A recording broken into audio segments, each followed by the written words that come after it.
There's 0 eyes on it. Yeah, I want to make sure it's working. Hello? Oh, we're live. Okay. I want to see how it's displaying. We haven't done it. Oh, it's the wrong way. That's really irritating. So I have to go like you this? have to go that way. You don't have to flip the camera. So stupid. Why is it doing that? Okay. Seems weird that we had to shoot it this way. Alright, anyways. Here we are. We're doing my Eat It by Hot for Food members only live stream event. And if you are on my close friends list on Instagram, you should be if you're an annual member, but I know not everybody uses Instagram. I did post earlier, just about an hour ago, that I have no clue why I decided to do this in the middle of the week, in the middle of the day. I'm in LA, so it's 12 p.m. my time. I was trying to accommodate time zones, but I definitely should have picked like a Saturday, or I don't even know what day we should do this. So maybe you can let me know, send me an email, or you can comment in my DMs in my Instagram and let me know. I'm assuming a weekend would be better. Okay, anyway, we're gonna make today the Hot for Food Super Slaw. This recipe is part of your latest issue of Eat It by Hot for Food, the Savor Summer issue, and this is the perfect way to savor the rest of summer. It's a beautiful crunchy salad. It's got unique ingredients in it, some very Asian inspired, like an unripe green papaya. We are also using taro root. Now I bought my taro root already pre-cut, peeled and cleaned, ready to go. If you can find it like this at the Asian supermarket, I recommend it. We're gonna make taro chips with that. And it all gets paired with a creamy yuzu dressing. So we're gonna actually start by making the dressing first. You need a high-powered blender or a small, like one of those mini Cuisinart food processors will work as well. And we're just gonna throw everything in here. So yuzu, I wanted to show you, it's a Japanese citrus fruit.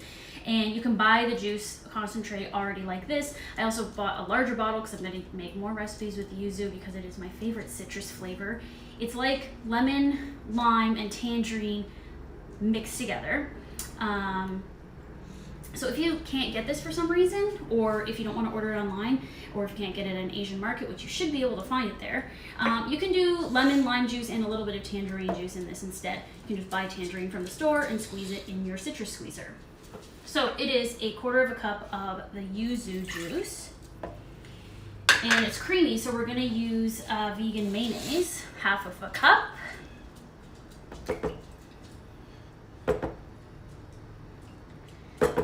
And then another secret ingredient is the ume plum vinegar. So umeboshi plum vinegar is this. It is like a salty vinegar. It's not that acidic like a traditional vinegar. It also is pink, which is lovely. Like the umeboshi plum is a sort of purpley pink color. So this is going to give the dressing a light pinkish color, which I really, really like. So we're putting in 2 tablespoons of that. Now, if you don't have that ingredient or you don't want to buy that ingredient, although I do suggest you add this vinegar to your pantry because it's super tasty. Stevie's making lots of noise. We thought we would get her calm before the live stream, but that didn't work. So if you don't want to use this or don't want to buy it, you can leave it out. You're going to need to add about 1/4 teaspoon of salt to the dressing because this is a salty type of vinegar. So that's where the sodium comes from. I'm not adding any additional salt. We're also going to add 2 teaspoons of just cane sugar. You could also use maple syrup or agave. 1 tablespoon of unseasoned rice vinegar. And so if you don't use the ume plum vinegar, add just a dash more of this to taste. And then another perfect ingredient, secret ingredient for this dressing to make it tangy and delicious is pickled sushi ginger. So I use this in a lot of things like salad bowls and rice bowls and Vietnamese noodle bowls. I like this brand. Comes either sliced or shredded like this. And we're gonna add 2 full tablespoons of that. I like the pickled ginger better than fresh ginger in this. It's pickled, it's sweet, it works with all the ingredients. And then for a lot of great flavor, pure raw shallots. So it's about 2 tablespoons of roughly chopped shallots or 1 small shallot. That's why you gotta throw this in a blender because it's gonna get all blended up without any chunks in it. And now we're just gonna blend this quickly. I'm also just gonna eye my oil. So we have our oil heating to 350 over here. Hello, Stevie. So this is just a heavy bottom Dutch oven. You can use a big heavy bottom pot and attach your frying thermometer. This is where we're gonna do the taro chips and the fried chow mein noodles that go on top of this salad. So it is like a healthy, fresh salad, but then we put these 2 deep fried ingredients in and amongst it. It makes it really comforting, makes it really crunchy, makes it a little fun, I think. All right, let's blend away. It's gonna be loud for a couple seconds.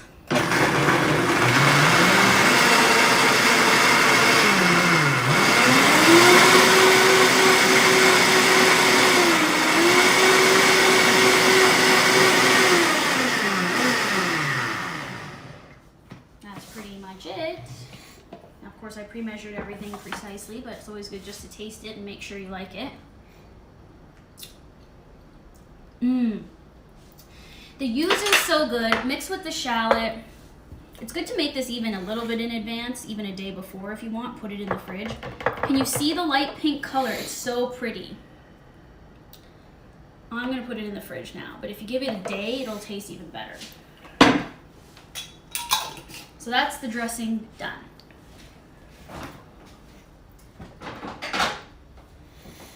Now we are just gonna prep a couple of the things before we head over to frying. I'm doing this in the real order you should do this in, of course, following the recipe.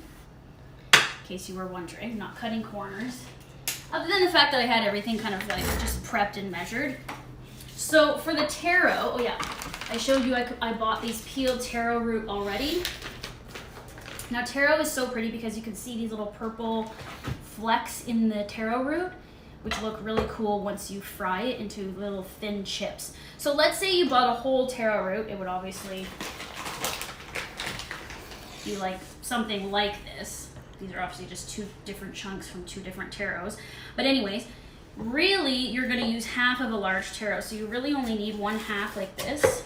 Or you can make tons of chips. These are great to just eat. They don't have to be eaten on this salad. You can eat them just by themselves. They're really delicious. So mandolin on the thinnest setting. A mandolin is a very handy tool as well. You see me use it quite a lot. You can do this by knife, but they're gonna be not as thin because I really doubt anyone, including myself, can cut them as thin as the mandolin can do it. So you'll see here I'm just doing thin slices, and they end up being kind of small triangles based on the way the taro is cut. I saw at the Asian market you can also buy what's called small taro. However, the small taro do not have the purple markings, so they don't look as cool. But if that's all you can find, or you don't want to buy a whole big taro, you could also use those. I just wanted it to look like real taro with the flecks. Now, when you get close down to the bottom, you should stop or use the guard. But anyone with a mandolin knows, you kind of always, you play with cutting yourself. You're like, I can go a little further until you realize you're so close that you either do cut yourself, which I don't recommend. I have never cut myself on this, and I don't intend to do it now. Anyway, this makes a lot of chips, as you can see. For 4 servings of a salad, you're going to use quite a bit of them on top, so don't be shy. I, of course, don't really need to make 4 servings today, so I may just do this 1/4, because it'll be more than enough. And our oil should be close to ready. You're heating it to 350. You don't want to fry before it reaches 350, because they'll get soggy instead of crisp, and they'll be too oily. So now we can go over to the fryer. We have hit 350. Fantastic. So these only fry for about 1 to 2 minutes. Try to separate the slices before placing them in the oil. And you can throw a ton in all at once.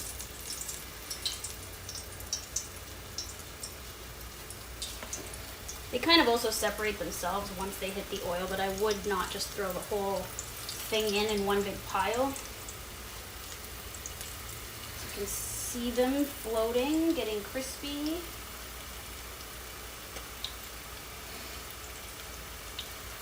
We're gonna do these in like 2 to 3 batches. You can put quite a bit in at once. And some are already good. These are actually smaller than the way I made them last time. So have a slotted fryer spoon like this. Just make sure they're not sticking. If you see one already really brown, you can fish it out like that.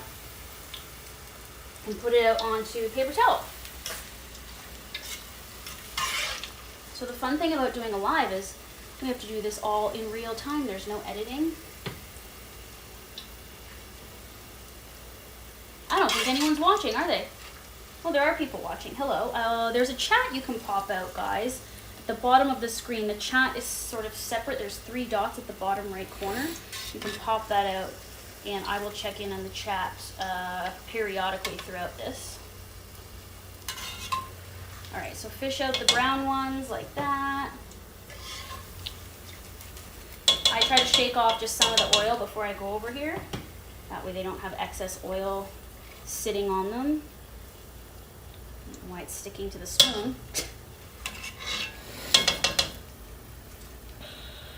The ones I made in the photo are larger than this, but this is fine. That means we can eat more.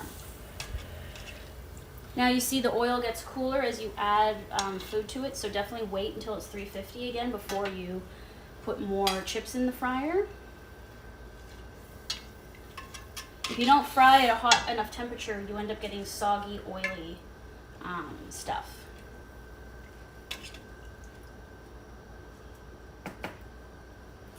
And for my own purposes, I'm going to put more paper towel down here to soak up the excess oil.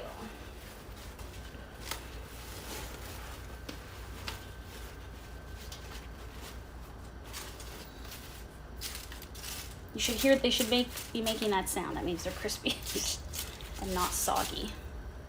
Okay, we're back up to 350. So see, so the purple flecks still maintain their look even after frying, which I like. I think it just looks really cool. Now, another shortcut, you can sometimes buy taro chips in the store in a bag. They're often at health food stores where the healthy chips are. So if you want to do that, you could do that too. Even sometimes there's a bag of like tricolor vegetable chips with beet, taro, and sweet potato. I mean, those would be good in the salad too. If you don't want to get into all this frying yourself, that's just another little hot tip shortcut for you. I actually tried doing fried beet for this salad. It didn't really work, and I don't know why. I wanted to do beet chips as well, but they ended up being soggy. I think there's too much moisture in them.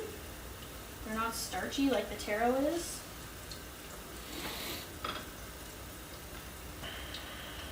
So yeah, we're gonna end up doing about 3 fry batches. Don't overcrowd. You can see they're slightly overlapped in here to show them, but not like a huge pile. And you can just press them down so they get coated. You can see a couple finished ones already.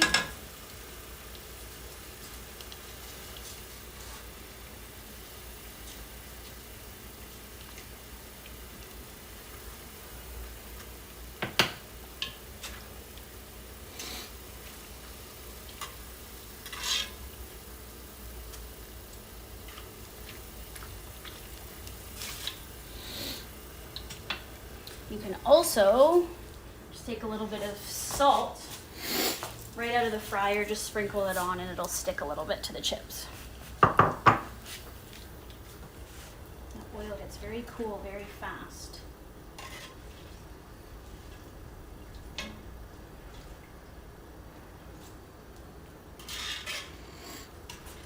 So you do want them to be this sort of golden brown before you take them out.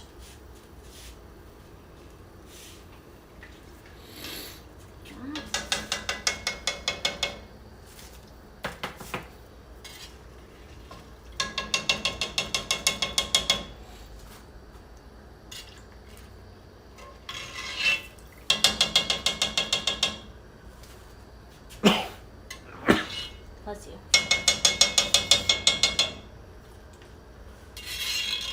All right, we need to get the oil back up. It went down to 340, which is too cool. Let's see if anyone's talking to me in the chat room. I don't think so. No? Maybe I need to refresh it. Pop out the chat. Nope, no one's here. All right, if you're watching, you can pop out the chat. Actually, let's show them in case they don't know. You just, oops, there's some secret information there. Okay, you just tap those 3 things there and you go pop out. And then it pops out the chat over here where I have said, is anyone here?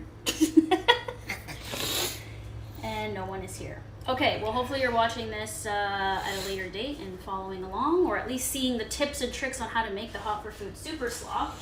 I think it helps to watch a video sometimes, especially for things like frying and whatnot, so you cannot be as intimidated. Sometimes reading the instructions makes it sound harder than it actually is. For me, I don't know, I'm very familiar with frying, so to me this is no big deal. It's also worth the effort in the end, trust me. This is no ordinary slaw or salad. Now I'm calling it a slaw because I'm julienning all of the vegetables going in the base. You could also spiralize, but I like the julienne peeler. It's actually easier than getting out the spiralizer. I'll show you what the julienne peeler is. It's a cheap little handy tool you can get. That will make all the difference to, well, your vegetable consumption, because when vegetables are cut very thin into little strips or ribbons, they're very edible. When they're big chunks, I find myself not really wanting to eat them as much. So there's our lovely taro chips.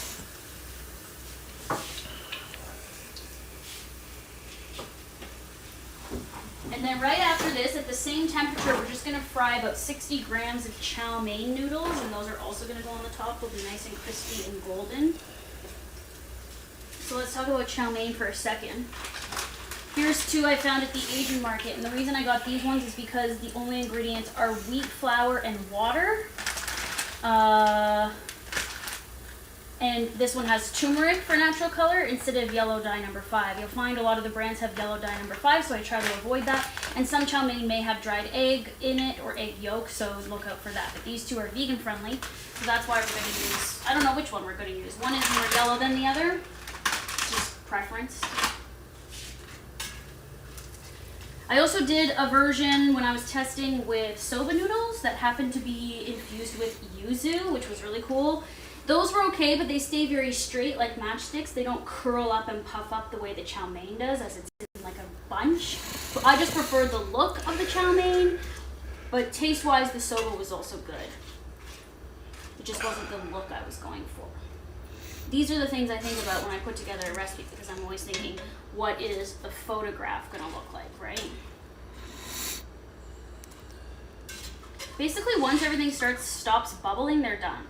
So you heard it vigorously bubbling, the oil. As soon as that slows down, take them out.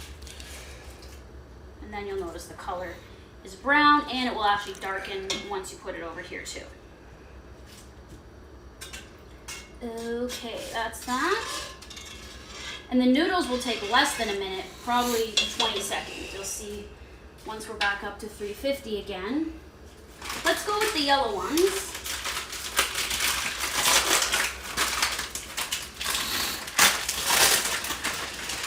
So 60 grams isn't much. You can do more if you want, but look, this one already comes like in a big nest, so just break off.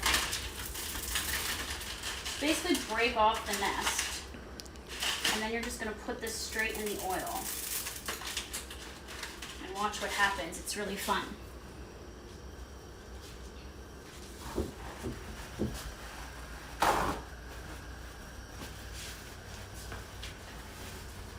Have some more paper towel handy for these. Salt your taro chips out of the fryer. And these are good to just sort of sit here, no big deal. We'll come back to those when we put this whole slaw together. Okay, we're at 350 and these go in and they're just gonna puff right up. Oh, it should have been more vigorously boiling, but it's okay. It's at 355. There we go, that's what you want. You can see the noodles are puffing, separating, cooking, getting crispy. Delicious. I'm the only person watching. There was 4. Oh, they've gone. All right, here's our other one.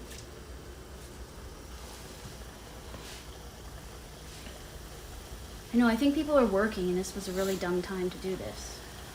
So anyways, open to your feedback on when you would like me to do this next quarter. Okay, so you can see this one is almost done bubbling. It's a little more brown. It's looking delicious. You want it a little darker than that. just a little bit. And you want most of those bubbles to stop.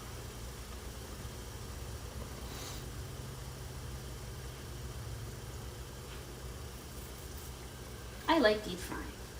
I don't know about you guys. It's very satisfying. Okay, so this is good. Look at that little nest of noodles. Nest o' noodles.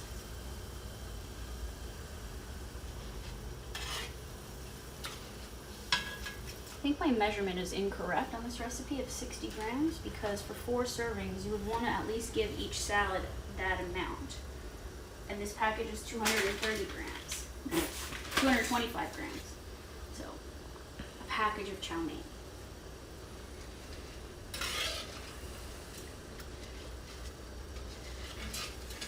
Alright, look at that. Once this cools off, you're going to break it up further.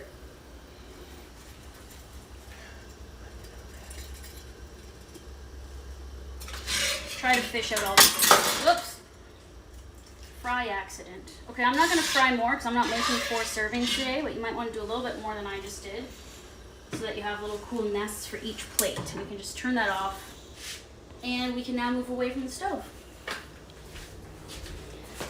Alright, so now we're going to prep the rest of the slaw. As I mentioned, it's just julienning. And I have another little trick with the green onions. So let's start with green onion first. We need an ice water bath. So you just want to fill up a bowl with cold water or tap water and add some ice cubes. This is a little chef secret, or like a restaurant secret, or like a fancy dining secret.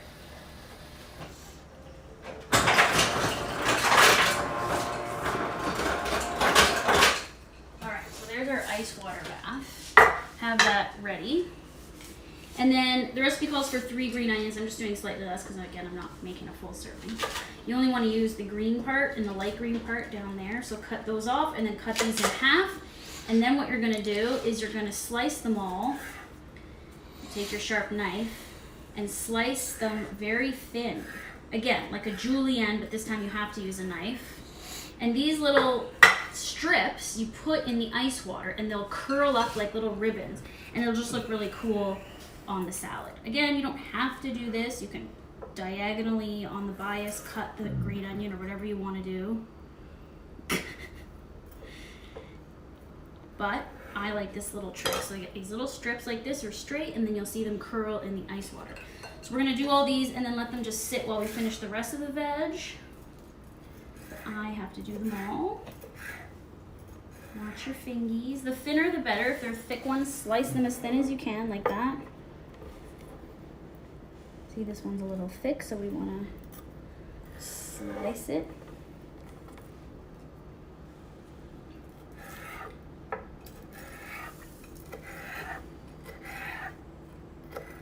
You know, since I'm not monetizing these videos, we could be playing music in the background. I just realized. Do we want to do that? Maybe next time, or I can get it going now. Okay, so it's a lot of onion things to slice. This is the kind of thing, though, that you can definitely make in advance if you're serving this to guests or for a dinner party or whatever. You can prep it all in advance. None of this really needs to be done right before eating. The fried stuff can cool completely. It'll stay crisp all day. I would do that the day of, though, not the day before. You could probably get away with it the day before, but just so it doesn't get soggy, I would do it the morning of. The dressing, do the day before if you can, just for flavor, but it doesn't matter that much.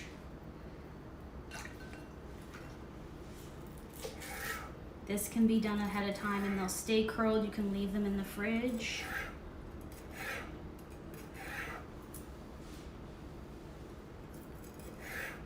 Now, I finally found a good Asian market in my neighborhood, and it's so cheap, and they have everything I need for this recipe. And I've been going there more, so I got inspired to make this recipe from trips to there, as well as my love of yuzu. And this recipe takes inspiration from Chef Su Sir Lee's recipe for Singapore slaw. If you're from Toronto, then you may know his restaurant, Lee. On the menu there is something called Singapore Slaw, and it's a very impressive plate of slaw that has similar thing with like a big pile of noodles on top. He has some different ingredients in his dressing. I don't believe it's vegan friendly unless you request it to be, but you can request it to be. And I did a book event with Suser Lee back in the spring when Hot for Food All Day came out, and I was just thinking about his recipes and how he cooks, and I really like the Singapore Slaw. I've had it a few times, so I wanted to make the Hot for Food Super Slaw as inspiration.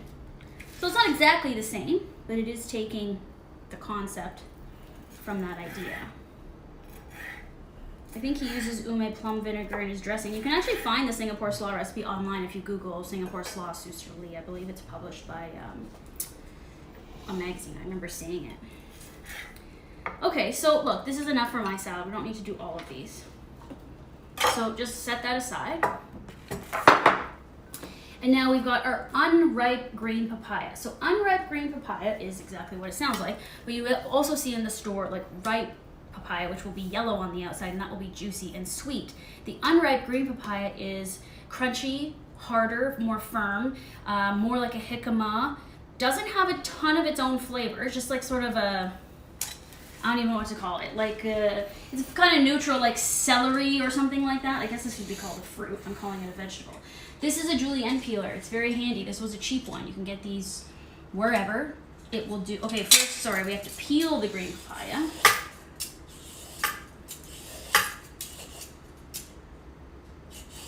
So peel off the skin.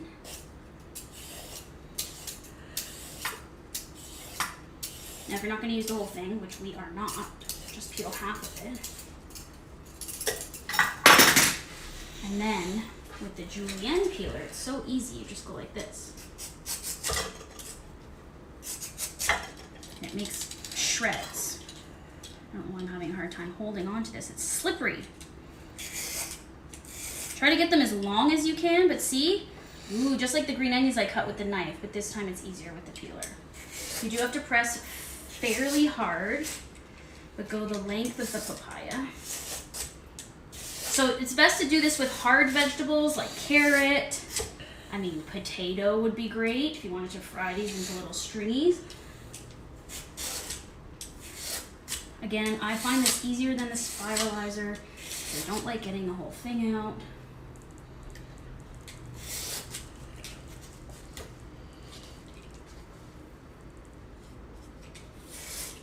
This is so hard to hold. This will be your workout for the day.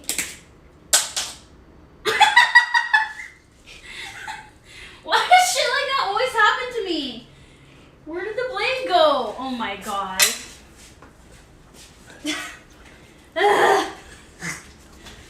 This is hot for food at its best. Where the hell is it? Oh, I see it. I see it. I see it. I have used this so much, and that has never happened. So dumb.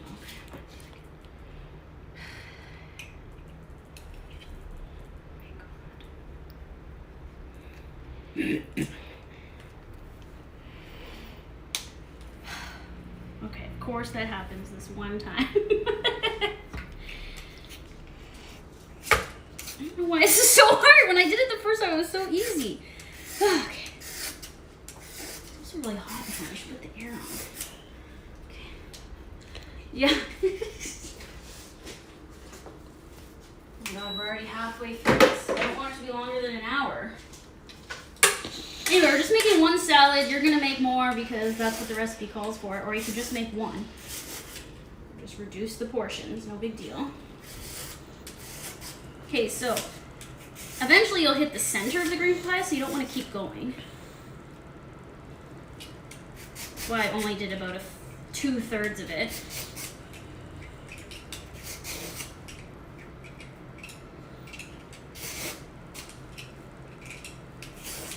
In fact, I guess I'm making 2 servings because Mike is here shooting for us. Oh, you don't want any of the peel in it. I kind of got a little bit, but that's okay. Okay, that's pretty much good because we're going to add carrot and cucumber. All right. You can also do a mango papaya salad, like a different version if you've got leftovers like this.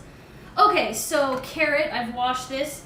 I don't peel it, it doesn't really matter. You want a large carrot, one that you can obviously use this tool with. Carrot's easier for some reason.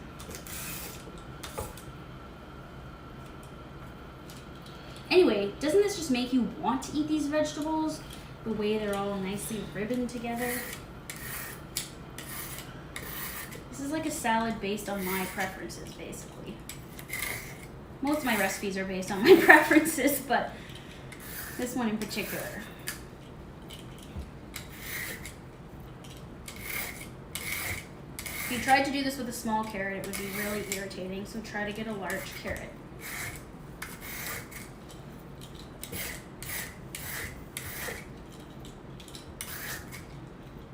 Cool. That's all we need for the 2 portions. I just like to toss it together. And we're also going to add the cucumber, and we're also going to add a little bit of dressing. So, just kind of mix up these little ribbons, break them apart if they're sticking together.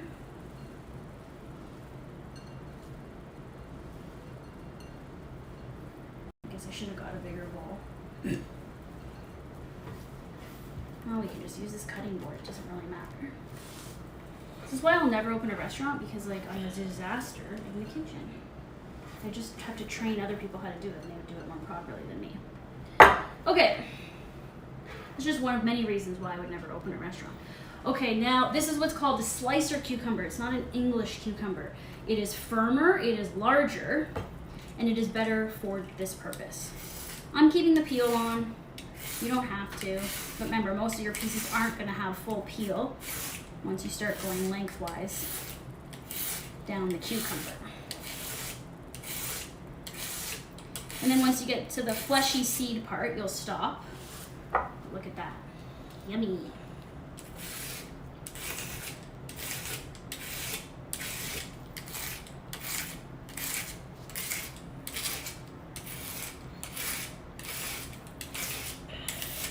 Okay, that's good as well. Again, you can slice this after and eat some of it in a different fashion.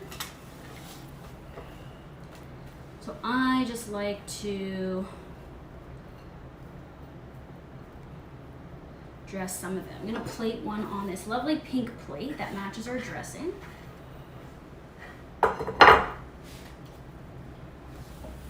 Okay, yuzu dressing. Yum, yum, yum.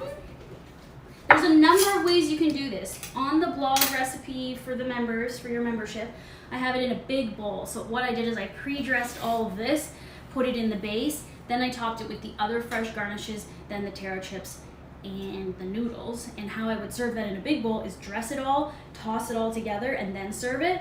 I'm gonna do like an individual plating today to show you the other way of plating it. You can do whatever you want. So what I would normally do is toss this in dressing in a different bowl just to make it nicer and not messy, but I'm gonna do it right on the serving plate.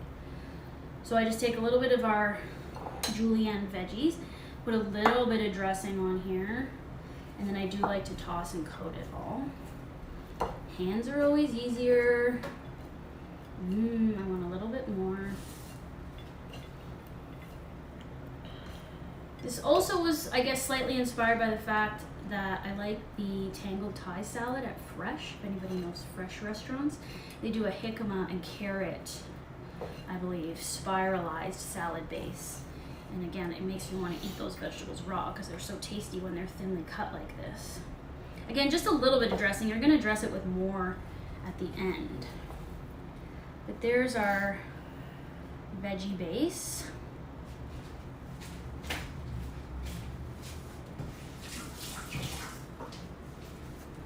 You know what, we could put even more, because technically I want this to be like this piled high salad. I don't know why I'm being skimpy. I mean, because technically I'm plating this way for the first time. Okay. Kind of working it out in my head. Anyway, you want a little pile like this.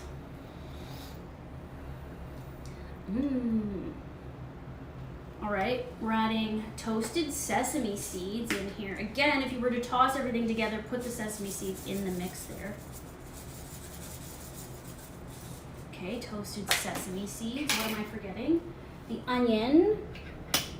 Microgreens. Now, I'm saying microgreens or sprouts. I usually would like a pea shoot. I couldn't find pea shoots, so I got this micro cilantro.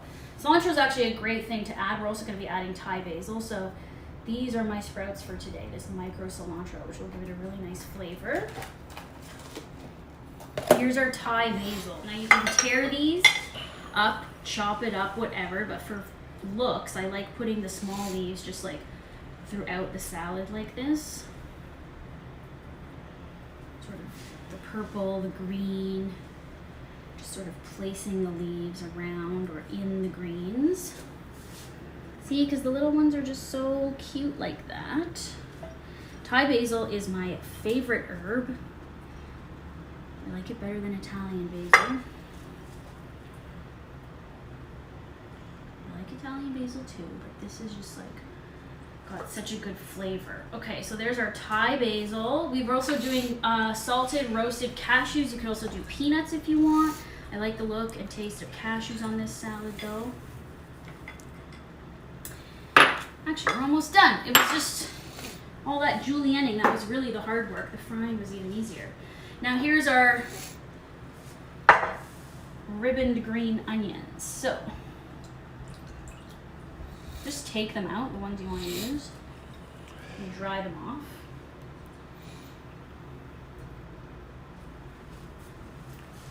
Truthfully, they could go a little longer, but they are curling, so they can sit there for even overnight, like I said.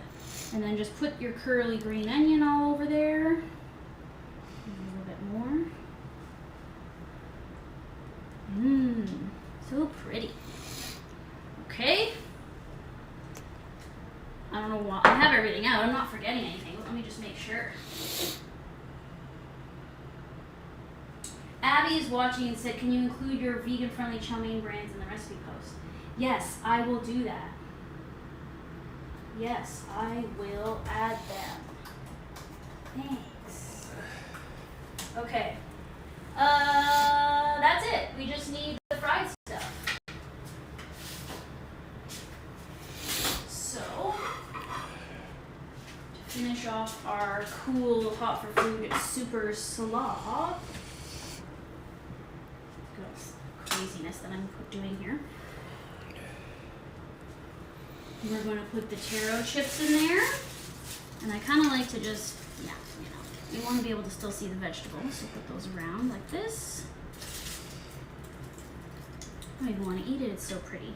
And then you take your little nest of noodles, or you can like kind of break them up just a little bit so they're easier to deal with. And you make a little pile there. How does that look? Does it look good? Yeah. That's basically it. Then you want to dress it just a little bit more before you eat it. For this one, a little dressing goes a long way. Be careful you don't overdress the salad. It'll become very soggy and weighed down. It's supposed to just be very light. It's got a lot of flavor. It's not a heavy one. Okay. There you go. You can add just, if you're not missing the cashews on top, just do that. And there is the Hot for Food Super Slaw.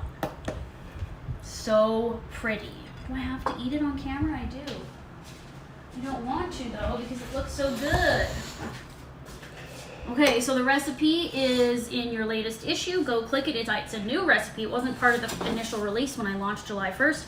As you know, if you don't already, because you signed up, that you get quarterly releases. And I'm working on what I'm calling a hell of a holiday issue coming out October 1st, or maybe not the first, but at least the first week of October, provided I get everything done.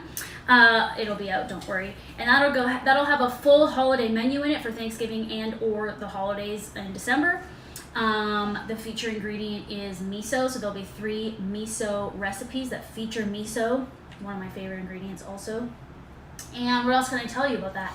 We'll have a big holiday giveaway, and as you know, there is a giveaway at the end of September for this quarter's issue, where you have a chance to win a KitchenAid stand mixer and ice cream attachment. And so you're already automatically entered if you're the annual members, which you are, because only the annual members can watch the live stream.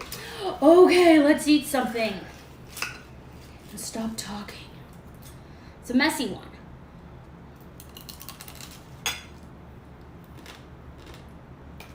I don't know, it's not attractive.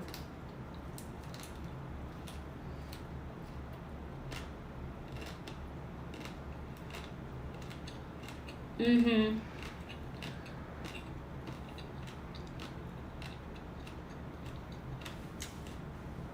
It's a lot of work to chew, but it's so good. I really like how textured it is. There's so much going on, including the hair in my mouth, and it just all goes so well together. Take your time eating it. This is not one of these things you wolf down fast. This is definitely impressive for a group gathering. Bring a big bowl like that to the table, everyone will be like, who are you? You say, hot for food taught me. Alright, thank you for watching. If you're watching this after it's actually live, leave some comments on the blog post of the Super Slaw recipe and let me know if you think doing the live next time is better on the weekend, Saturday or Sunday, I don't know. I think I screwed up by doing it on a Thursday in the middle of the day. But anyway, hope you enjoyed watching it back, and I'll see y'all online. Okay, thanks for watching, bye.